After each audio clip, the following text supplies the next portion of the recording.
"Never give her the letter," he whispered in that old phone call, and I believed him because he rarely asked for anything. When the headline broke 3 days after the funeral, my phone vibrated like it had a pulse of its own, and a photo of a city bench and a gray coat scrolled across the screen.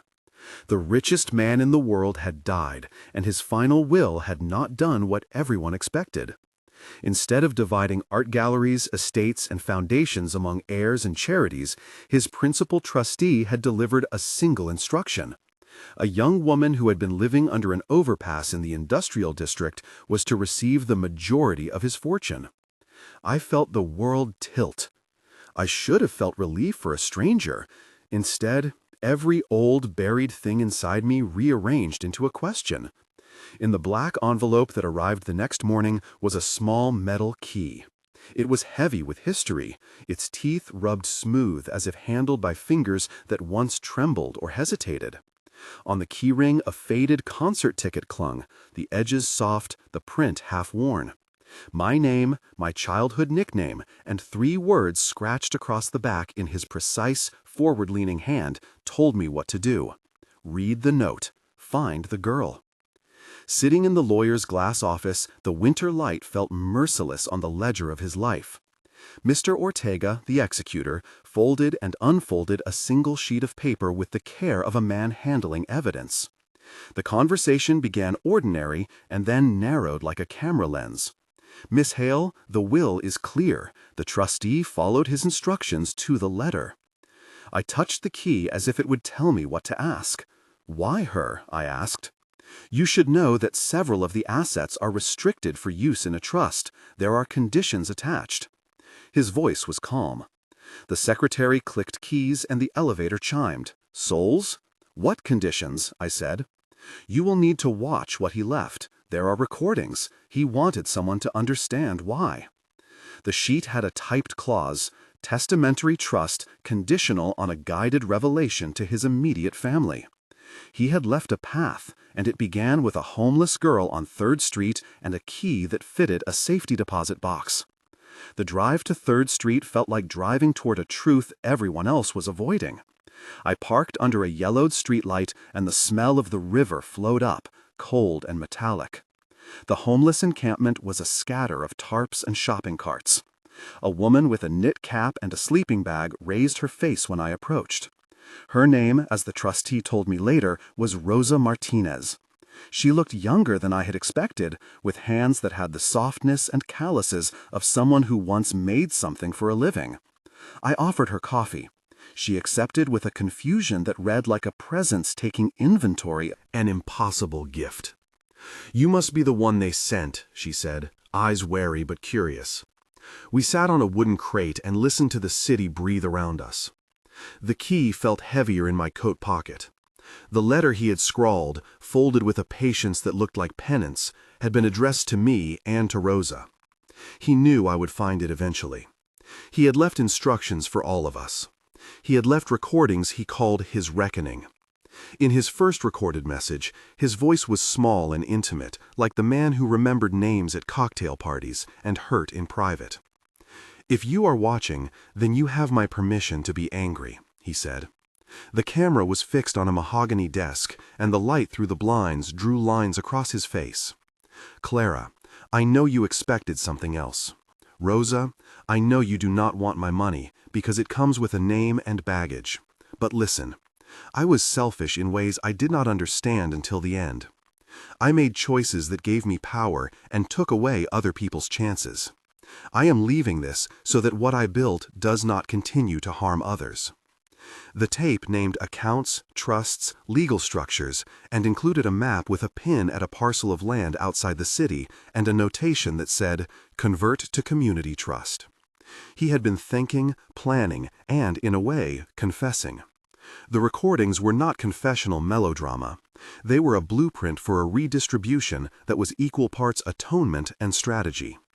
I realized then what the key opened. It was not a safe or coffer only. It was a door into how he intended to change the ledger after he was gone. Backstory: my life. I was a daughter who had built her identity around predictability. Growing up in the town where my father made his first fortune, I learned to catalog value. I learned to keep a ledger of people who mattered and people who were transactions.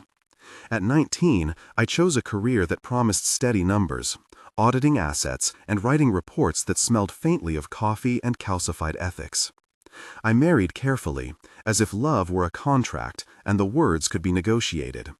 There was a long winter when my father withdrew into conferences and philanthropy, and the air between us stiffened with unspoken things. That same winter, I lost a pregnancy, and the silence that followed taught me the language of absence. I became efficient at grief. When he started moving pieces of his estate into opaque holding companies, I accepted it as the work of a man protecting legacies.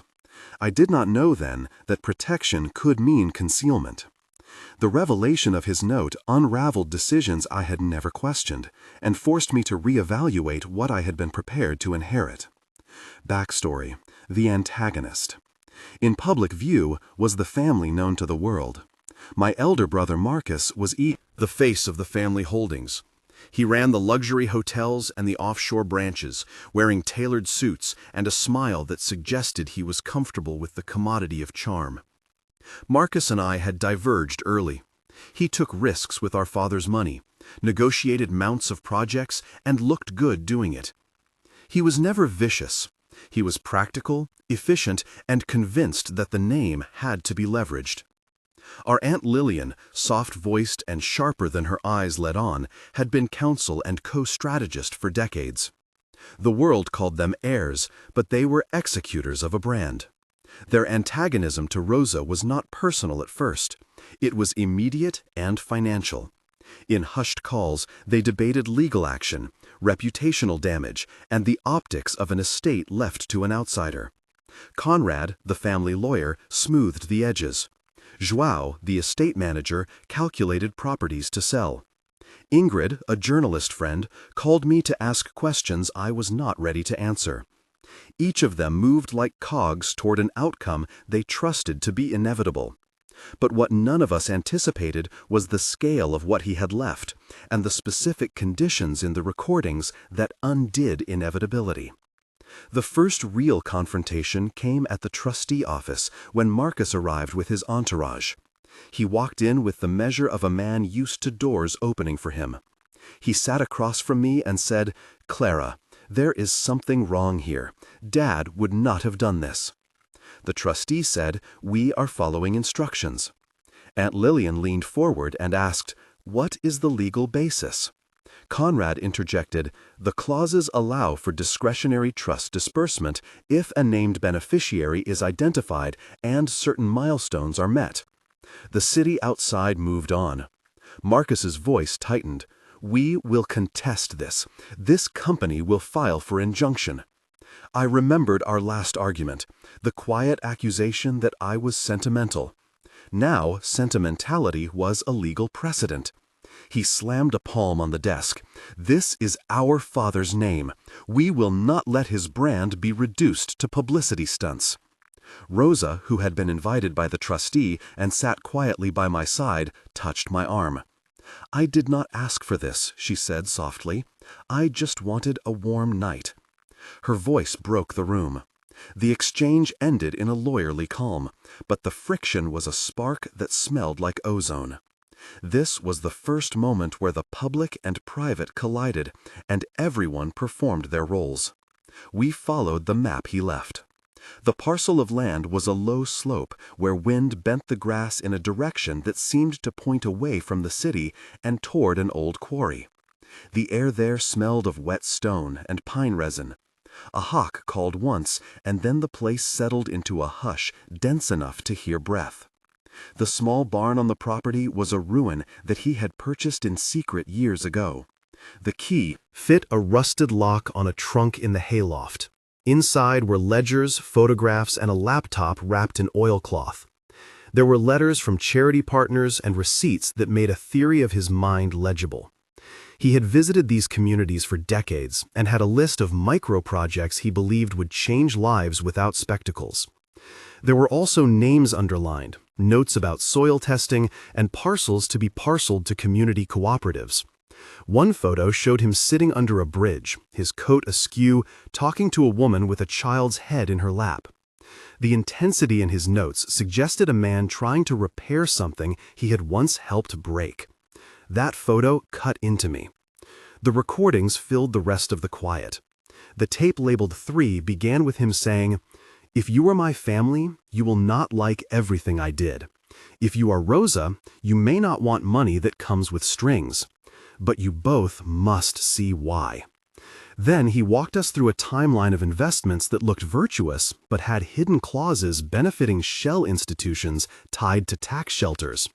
He explained how certain factories had been allowed to operate with lax oversight, and how communities had been displaced to make room for development.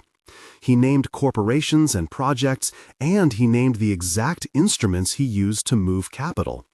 His voice told a story of intent, but also of willful blindness. He had used wealth to manufacture comfort, and in the end wanted to use it for restitution.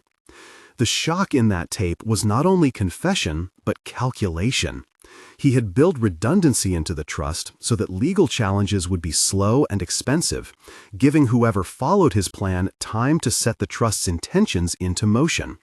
He called it a delayed justice fund, and to fund it, he had left assets in both liquid and immovable forms with instructions to convert certain holdings into cooperative land trusts and social housing.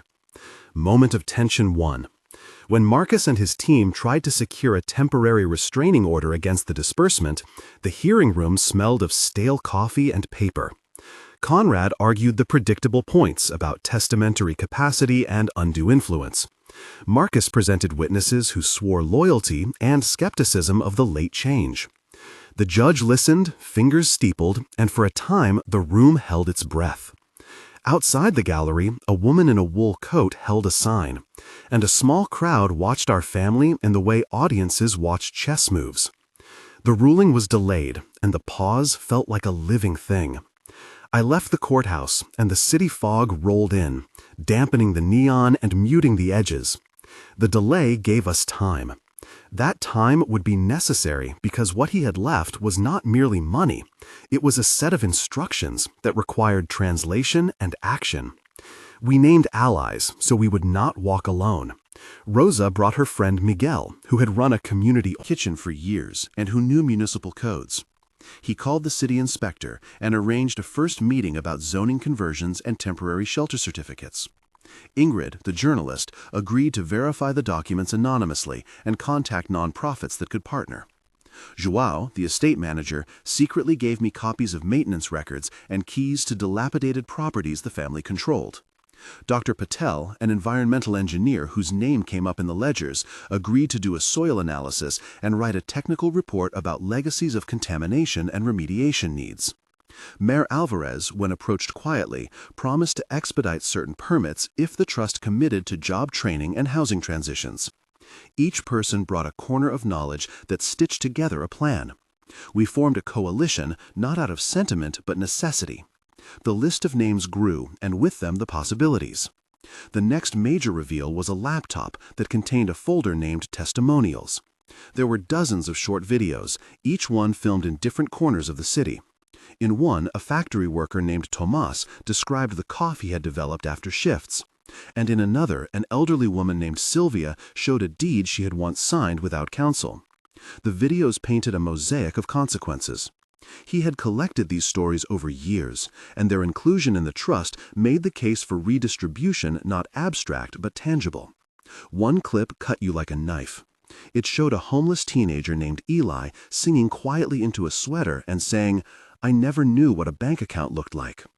The files included scanned invoices and a ledger of expenditures the philanthropic wing had made, often tied to public relations events rather than structural change. The evidence was procedural and intimate simultaneously. The laptop felt like a confessional box and a courtroom. Its presence elevated the fight from family grievance to public moral argument. Moment of tension 2. When I played the footage for a community meeting, the room was hot with the bodies of people who understood loss intimately.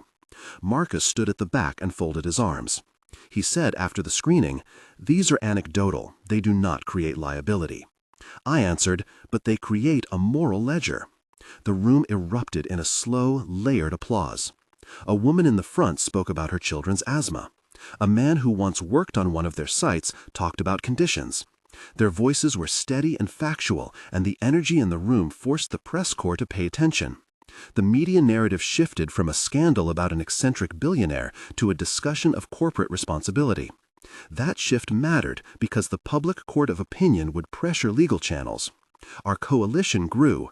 Marcus grew angrier. The day after the meeting, a letter arrived at my house. It said, in neat corporate prose, that the family had the right to contest and would do so with vigor. They attached a schedule of depositions. Backstory for Rosa. She had been a seamstress once, apprenticed to a tailor who taught her the language of stitches and patience. When factories shut down and rents climbed, she lost her small apartment and the tools of her trade. She slept in shelters and under bridges and kept a small bag of scraps that smelled faintly of lavender and old cotton. Rosa did not see herself as a victim. She saw the world with direct, pragmatic tenderness. When she was younger, she had been a student of urban planning and had dreamed of designing community markets. Life had rerouted those dreams into survival and small acts of care. When the letter and the key found her, she reacted as if someone had handed her a map to a place she had once imagined but never expected to own. She consented to interviews, but asked that the focus remain on the plan rather than her person. That humility complicated the public story. Reporters wanted a face and a fairy tale, and she was stubbornly unwilling to play either role on others' terms. We filed documents, secured partnerships, and began practical work. The technical explanation of probate and trust conversion is plain yet precise. The trust instrument set conditions that required verification of beneficiary status, notarized acceptance, and conversion pathways for corporate holdings to be transferred into a spendthrift trust with community governance clauses.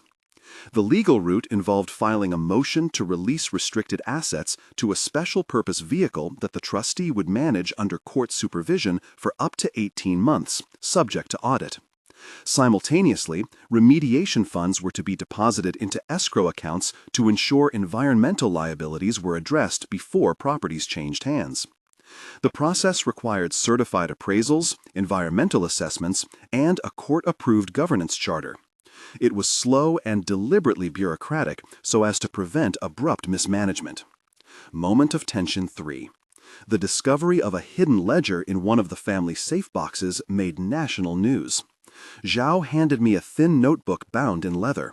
Inside were notations that matched contracts with offshore beneficiaries. When confronted, Marcus claimed ignorance and accused me of planting documents. The accusation landed like a blow. "You think I would do that?" I said, and my voice did not hide the fact that I almost did not recognize myself. The family lawyer warned of reputational damage. A press conference was scheduled and the city watched. The judge ordered an independent forensic accounting firm to examine transactions.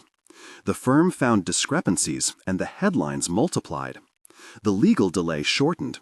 Marcus agreed, grudgingly, to a mediated settlement to prevent harsher exposure.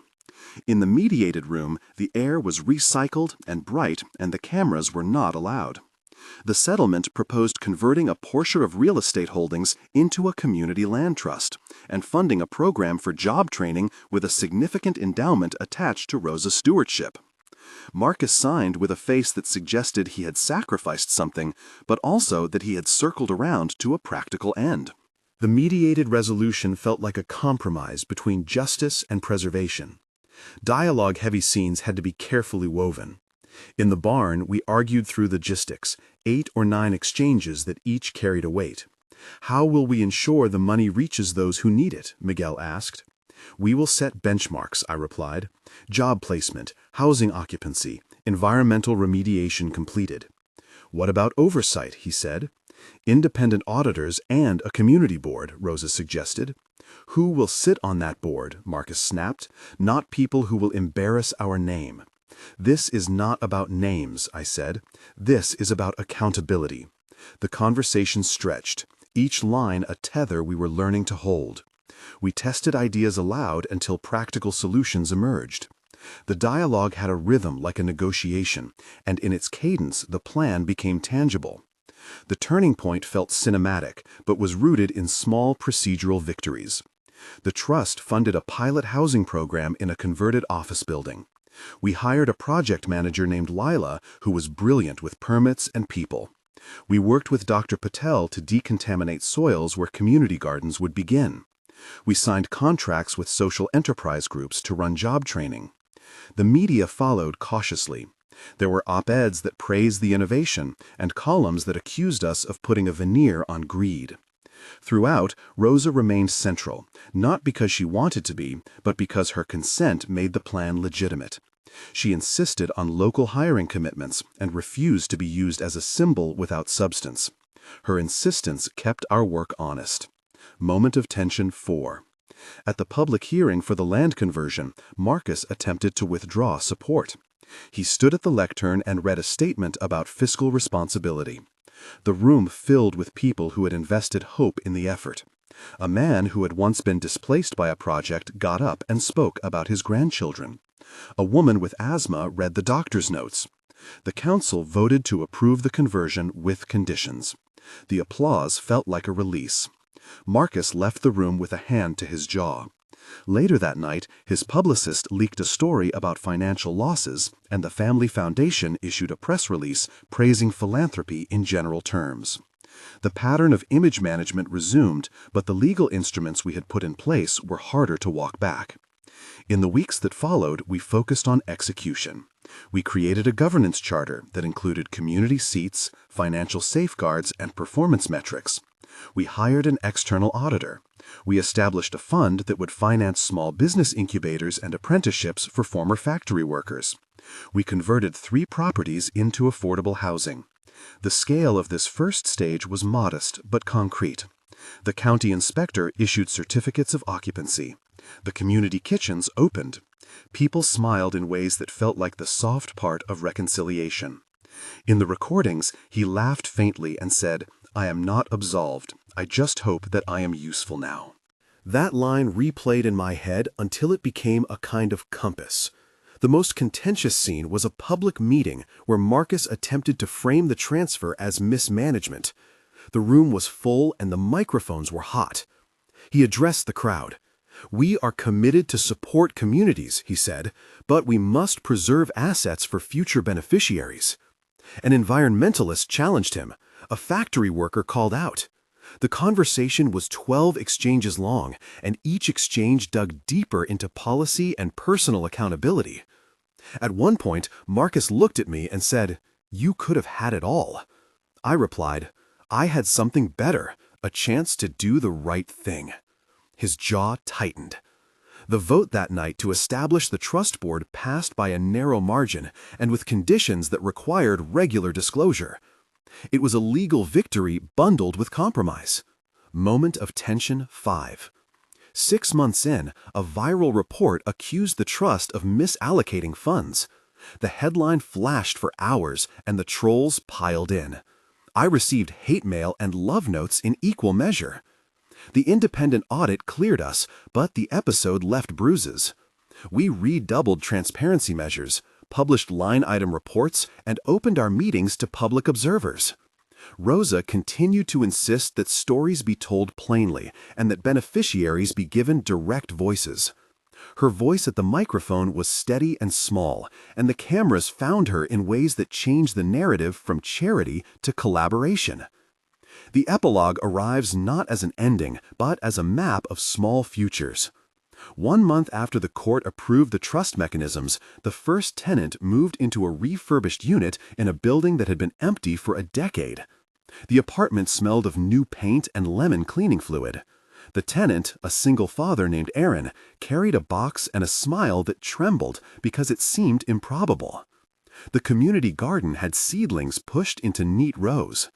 The laptop from the trunk was cataloged and copies of its files were made available to community researchers. 3 months after the settlement, the apprenticeship program placed 25 workers into stable jobs with living wages. The city's employment hotline reported a measurable uptick in placements in formerly stagnant neighborhoods. The trust issued its first impact report, and it contained both victories and honest accounts of setbacks, including unforeseen permitting delays and higher than anticipated remediation costs. 6 months later, the converted parcel at the quarry had a small market and a community center hosting literacy classes. Rosa oversaw the market schedules and became a quiet public figure who refused to be photographed for glamour. Marcus, having stepped back from daily operations, published an essay about the complexity of atonement and the responsibilities of wealth. He donated a portion of his management fees to the trust and agreed to an ongoing seat on the oversight board with limited voting power. The city council voted to study the trust as a model for other communities. The legacy materialized as systems rather than monuments. Along the way, legal and procedural details were critical and precisely executed. We worked with fiduciary accountants to set up a spendthrift trust with restricted disbursement windows. Insured environmental remediation liabilities were held in escrow and used service-level agreements with nonprofit partners to measure deliverables. Independent auditors were empowered to issue interim reports, and the governance charter required quarterly town hall meetings. These mechanisms turned his emotional reckoning into accountable practice. It meant that each dollar had a chain of custody and that promises could be audited. It was tedious and necessary. In private moments, I still feel the old grief. I still hold the small key in my hand and think of the concerts he loved and the ticket that must have been from another life. But the project forced me to re-examine what it means to inherit. I changed not because I won against anyone, but because I learned to listen. I listened to Rosa's arguments about dignity. I listened to Miguel's practical empathy. I listened to the elderly woman who read her deed aloud until the words shook the room. Those voices shaped how the trust distributed power. There were opponents who sought to unravel what we had built, and there were allies who arrived from unexpected places. Journalists like Ingrid steered narratives toward accountability. Officials like Mayor Alvarez held meetings and opened channels. Community organizers like Lila built bridges between red tape and daily reality. The names of those who contributed were many, and the work remains. We did not erase the past. We acknowledged it and tried to make the future less like its predecessor. If you're watching this and you feel compelled to act, consider that change seldom fits the scripts of instant heroism. It is slow, bureaucratic, frustrating, and stubbornly human. It involves audits, town halls, messy negotiations, and the patience to wait for seedlings to take root. It involves people like Rosa, who demand that dignity come before publicity, and people like Marcus, who learn that stewardship can be an education. It involves small technical steps that power large ethical outcomes. When I fold the key into its velvet and set it on the shelf, it is a reminder of how one life can ripple. The richest man in the world could have kept his fortune in perpetuity and shaped the lives of millions with the stroke of a pen and the silence of a vault. Instead, he left a map, a girl in a gray coat, and a set of instructions that forced his family to confront the consequences of accumulation. That is not absolution. That is, perhaps, a way to make restitution measurable. If this story moved you, tell me one word about how it made you feel, and include your city so I can read from different places and know who sits with us watching. Leave a short sentence about whether you think wealth can be redeemed by action. Share this with someone who cares about accountability and community. Subscribe if you want more narratives that dig into the messy middle of power, grief, and repair. I will keep telling what we uncovered, what we learned, and what we still must do. At the end of the day, I stand on the porch of the converted market and listen to laughter. A child runs past holding a paper cup of lemonade, and the scent of citrus rises like a small promise. Rosa arranges the stalls with that meticulous care from her apprenticeship days. Marcus comes, sometimes, to listen and to learn. Conrad, the family lawyer, occasionally joins the community board meetings and reads aloud audit summaries with a face that has softened. The world has not changed overnight. There are still letters and trolls and long legal processes. But there are also houses with warm lights, gardens with tender shoots, and a governance model that requires those with money to stay accountable to those without it. He left a shocking note and an even more shocking trust. We turned both into action. That is our legacy for now, and perhaps the start of someone else's.